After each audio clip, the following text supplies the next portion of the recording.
అందరికీ నమస్కారం. కోట్లాది మంది దేశ ప్రజల తాలూకా ఆశయాలకు ప్రతీక, దేశ సమగ్రత కోసం, దేశ భద్రత కోసం, దేశ భవిష్యత్తు కోసం ప్రతీగా నిలిచినటువంటి ప్రధాన సేవకుడు, మనమందరం కూడా అభిమానించే నాయకుడు, మనమే కాదు ప్రపంచం గర్వించదగ్గ నాయకుడు దేశ ప్రధానమంత్రి నరేంద్ర మోదీ గారు. అలాగే విజనరీ నాయకుడు, నవ్యాంధ్రప్రదేశ్ నిర్మాత మన ప్రియతమ ముఖ్యమంత్రి వర్యులు నారా చంద్రబాబు నాయుడు గారు.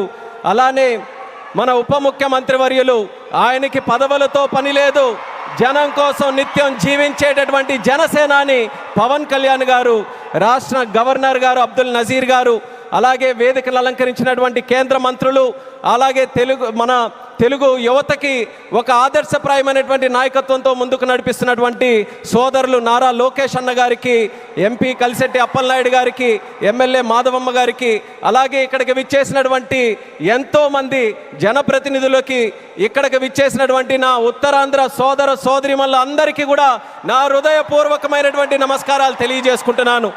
ఒక 12 సంవత్సరాలైతే ఒక పుష్కరం అంటాం, 100 సంవత్సరాలైతే శతాబ్దం అంటాం.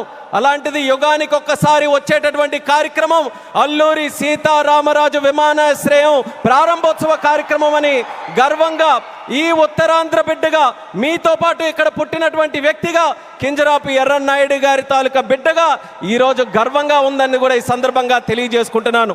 ఉత్తరాంధ్ర అంటే ప్రతి ఒక్కరు కూడా ప్రపంచం వైపు చూసేవాళ్ళు. మనకి పని కావాలన్నా, మనకి ఏ అవకాశం కావాలన్నా, మనకి పొట్ట గడవాలన్నా, ఏ కార్యక్రమం చేయాలన్నా సరే ఉత్తరాంధ్ర అంతా కూడా ప్రపంచం వైపు చూసేది. కానీ ఈరోజు మన భోగాపురం ఎయిర్పోర్ట్ చూసిన తర్వాత ప్రపంచం ఉత్తరాంధ్ర వైపు చూస్తుందన్నది గర్వంగా మన అందరం కూడా తెలియజేసుకోవాలి. అవకాశాల నిధిగా భోగాపురం విమానాశ్రయం మన ప్రధానమంత్రి గారి చేతుల మీదుగా ఈరోజు ప్రారంభోత్సవం కానుంది. అలాంటి విమానాశ్రయం ఒక 77,000 చదరపు అడుగులతో తయారవుతున్నటువంటి విమానాశ్రయం సుమారు 60 లక్షల కెపాసిటీతో తయారవుతుంది. ఎంఆర్ఓ కానీ ఎంతోమంది యువతీ యువకులకి ఉద్యోగాలు ఇచ్చే అవకాశం ఇక్కడ కలగబోతుంది. ఎడ్యూసిటీ ద్వారా రేపు భవిష్యత్తులో ప్రపంచంలో ఉన్నటువంటి ఏవియేషన్ వర్క్ ఫోర్స్కి ట్రైనింగ్ మన ఉత్తరాంధ్రలో, మన భోగాపురంలో జరగబోతుందనడానికి కూడా నేను ఎంతో గర్వపడుతున్నానని తెలియజేస్తున్నాను. అటువంటి ఉత్తరాంధ్ర ప్రాంతంలో ఈరోజు ఈ భోగాపురం ఎయిర్పోర్టు మన అందరికీ కూడా సింహద్వారంలా ఉందని తెలియజేస్తున్నాను. ఇచ్చాపురం నుంచి పాతపట్నం, పాలకొండ, శ్రీకాకుళం, అలాగే బొబ్బిలి, పార్వతీపురం, విజయనగరం, అరకు, అనకాపల్లి, విశాఖపట్నం, ఈ ఉత్తరాంధ్రలో ఏ ప్రాంతం తీసుకున్నా సరే అందరికీ కూడా సమాన దూరంలో ఉన్నటువంటి ఈ భోగాపురం విమానాశ్రయం మనందరికీ కూడా సింహద్వారంలాగా పనిచేయబోతుందని తెలియజేస్తున్నాను. అలాగే మీ అందరికీ కూడా తెలుసు, కలియుగ వెంకటేశ్వర స్వామి ఆలయానికి వెళ్తే సంవత్సరానికి ఒకసారి వైకుంఠ ఏకాదశి నాడు ఉత్తర ద్వారం తెరుచుకుంటుంది. అలా మన ఆంధ్రప్రదేశ్ అభివృద్ధి కోసం ఈరోజు ఉత్తర ద్వారంలో మన భోగాపురం ఈరోజు మనందరికీ కూడా తెరవబోతుంది. ఎంతో కాలం నుంచి ఎదురు చూపులు చూసాం మన ఉత్తరాంధ్రలో. ఆఖరికి గతంలో మీరు చూసుకుంటే కొంతమంది నాయకులు దీన్ని కించపరుస్తూ, విమర్శిస్తూ, ఈ ప్రాంతాన్ని కించపరుస్తూ ఎయిర్ బస్సు కూడా తిరగని ప్రాంతమని వెక్కిలి నవ్వులు నడిచారు. ఈరోజు వాళ్ళకి కళ్ళు తెరిచి చూడమంటున్నా ఎయిర్ బస్సులు దిగే ప్రాంతంగా ఉత్తరాంధ్ర మారింది. ఈరోజు ఎలక్ట్రిక్ బస్సులు వచ్చే ప్రాంతంగా ఉంది. రేపు పెద్ద పెద్ద కంపెనీలనంటే దేశంలో ఉన్న కంపెనీలు కాదు, అంతర్జాతీయంగా ఉన్న కంపెనీలన్నీ కూడా మన భారతదేశంలో, మన ఆంధ్రప్రదేశ్లో, మన ఉత్తరాంధ్ర ప్రాంతానికి రాబోతున్నాయి. వాళ్ళ బస్సులు కూడా ఇక్కడే తిరిగి మన యువతీ యువకులకి అన్ని ఉద్యోగ అవకాశాలు కూడా కల్పించబోతున్నాయి. ఇలాంటి పవిత్రమైనటువంటి భూమి మన ప్రాంతంలో తీసుకుంటే ఒక పక్కన ఆధ్యాత్మిక ఆలయాలు శ్రీకూర్మం, శ్రీముఖలింగం, అరసవెల్లి, సింహాచలం, అలాగే రామతీర్థాలు, పైడితల్లి అమ్మవారు, ఇలా ఎన్నో పవిత్రమైనటువంటి దేవాలయాలు ఇక్కడ ఉన్నాయి. మరొక పక్కన పర్యాటక రంగం, కొండలు, సముద్రం, అలాగే దానితో పాటు ఈరోజు ఉత్తరాంధ్ర దిశని మార్చే విధంగా చంద్రబాబు నాయుడు గారి తాలూకా నాయకత్వంలో గూగుల్ లాంటి సంస్థ ఇక్కడికి వస్తుంది. ఆర్సిలార్ మెటల్ స్టీల్ ప్లాంట్ వచ్చింది, రైల్వే జోన్ మనకు వచ్చింది, మూలపేట పోర్టు మనకు వచ్చింది. ఇలా లెక్క పెట్టుకుంటూ వెళ్తే ఏ ప్రాంతంలో జరగనటువంటి అభివృద్ధి ఈరోజు మన ఉత్తరాంధ్ర ప్రాంతంలో జరుగుతుందనేది యువతీ యువకులందరికీ కూడా నేను గుర్తు చేస్తున్నాను. ఇక చేయాల్సింది మనం ఒక్కటే, మనకి రెండు విజన్లు ఉన్నాయి. స్వర్ణాంధ్ర విజన్ బై చంద్రబాబు నాయుడు గారు, వికసిత్ భారత్ విజన్ బై నరేంద్ర మోదీ గారు. మన యువతందరం కూడా కలిసి ఆ రెండు విజన్లు రెండు కళ్ళులాగా మనం అందరం కూడా ముందుకు నడిచి అత్యంత సుందరమైనటువంటి శక్తివంతమైనటువంటి భారతదేశం తయారవడానికి ఈ రెండు విజన్లు కూడా మనం స్వీకరిస్తూ ఇక్కడ ఉన్నటువంటి యువకులందరూ కూడా ముందుకు రావాలని మరొక్కసారి వాళ్ళందరికీ కూడా పిలుపునిస్తున్నాను. ఒక ఎయిర్పోర్ట్ ఎక్కడైనా నిర్మించామనంటే, నేను కేంద్ర మంత్రిగా అయిన తర్వాత ప్రధానమంత్రి గారి చేతుల మీదుగా సుమారు 16 ప్రాజెక్టులు ఇక్కడ ప్రారంభించాం భారతదేశంలో. కానీ ఏ ఎయిర్పోర్ట్ ప్రాజెక్టు కూడా ఇంత ఘనంగా 2-3 లక్షల మంది ప్రజల తాలూకా ఆశీర్వాదం మధ్యలో, ఇది ఏదో ఒక రాష్ట్ర పండుగ అంటున్నారు.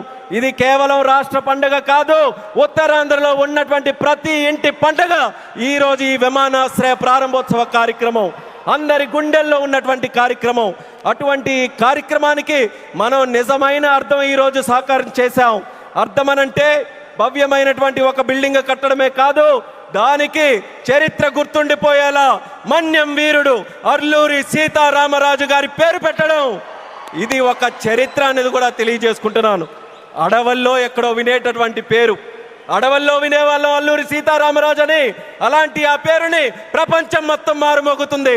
అమెరికా వెళ్ళినా, ఆస్ట్రేలియా వెళ్ళినా ఎక్కడికి వెళ్తున్నారనంటే అల్లూరి సీతారామరాజు గారి తాలూకా గడ్డ విమానాశ్రయానికి మేము వెళ్తున్నామని మన యాత్రికులందరూ కూడా గర్వంగా చెప్పుకునే స్థాయిలో ఈరోజు ఆ పేరును కూడా మన నరేంద్ర మోదీ గారి తాలూకా అధ్యక్షన కేంద్ర ప్రభుత్వం అంగీకరించి ఈరోజు పెట్టింది. ఇంత ఫోకస్ మన ఉత్తరాంధ్రలో పెట్టిన తర్వాత మీ అందరికీ కూడా ఒక్కటే తెలియజేస్తున్నాను, ఇంకా మనం ఎక్కడ కూడా ఆగకుండా ఉత్తరాంధ్రకి కళలకి రెక్కలు వచ్చే విధంగా మనం అందరం కూడా ముందుకు వచ్చి ఈ అవకాశాలన్నీ ఎవరి కోసం? ఇవి రాజకీయ అవకాశాలు కాదు, ప్రజల కోసం, యువత కోసం పెట్టినటువంటి అవకాశాలు. ఆ అవకాశాలని మనం అందిపుచ్చుకొని ప్రపంచంలో ఏ ఏ ప్రాంతాల గురించి మనం మాట్లాడతాం, ఇది ఎలా డెవలప్ అయింది, అది అలా డెవలప్ అయిందని బాధ్యత మనం తీసుకుందాం. నాయకులుగా వాళ్ళ తాలూకా నిర్ణయాలను మనకి చెప్పారు, వాళ్ళ మాట నిలబెట్టుకున్నారు, అభివృద్ధి ఎక్కడికి తీసుకొని వచ్చారు. ఇక పని చేయాల్సింది మనం ఆత్మవిశ్వాసంతో ముందుకు వెళ్ళి ఈరోజు వచ్చినటువంటి అవకాశాలని సద్వినియోగం చేసుకొని ఉత్తరాంధ్రని ఉత్తమాంధ్రగా తయారు చేద్దామని ఇక్కడ ఉన్నటువంటి యువకులందరికీ కూడా పిలుపునిస్తున్నాను. అలాగే మన आदरणीय माननीय प्रधानमंत्री जी, आपको फिर से मैं भोगापुर और उत्तरांध्र प्रांत को क्षेत्र को स्वागत करता हूं। मैं इतना इमोशनल हूं आज क्योंकि मैं भी इसी प्रांत से आता हूं। काफ़ी समय से हम सुनते आ रहे, मेरे बचपन से सुनते आ रहे, यहाँ कोई किसी के लिए अवसर नहीं है। उत्तरांध्र से लोग बाहर जाते रहते हैं काम के लिए, पर आपने वादा निभाया। आपके मार्गदर्शन में, हमारे चंद्रबाबू जी के मार्गदर्शन में यहाँ पे जो इम्पॉसिबल लगता था वो आज पॉसिबल करके दिखाया। एक गेटवे जैसा विमानाश्रय आज हमने बनाया, हवाई अड्डा बनाया, और उसके साथ ही गूगल जैसे बड़े बड़े जो ग्लोबल इंस्टीट्यूशन है वो सब भी आज विशाखापट्टनम हमारे उत्तरांध्र में आ रहे हैं। ये हमारे सब के लिए, हमारी जो ताकत है यहाँ युवाओं के लिए, ये बहुत बड़े सौभाग्य की बात है। आपने अपना वादा निभाया और मैं इस मंच से आपको वादा देता हूँ, हमारे उत्तरांध्र के युवा से वादा देता हूँ कि आपका जो विजन है विकसित भारत 2047 का विजन में उत्तरांध्र का हर युवा व्यक्ति आपके साथ खड़ा रहेगा, आपके साथ काम करेगा। एक सशक्त समृद्ध भारत बनाने के लिए आपके साथ हर कदम में यहाँ के सारे युवाएं आपके साथ चलने के लिए तैयार हैं। ये इस क्षेत्र का आपके साथ हमारा वादा है और ये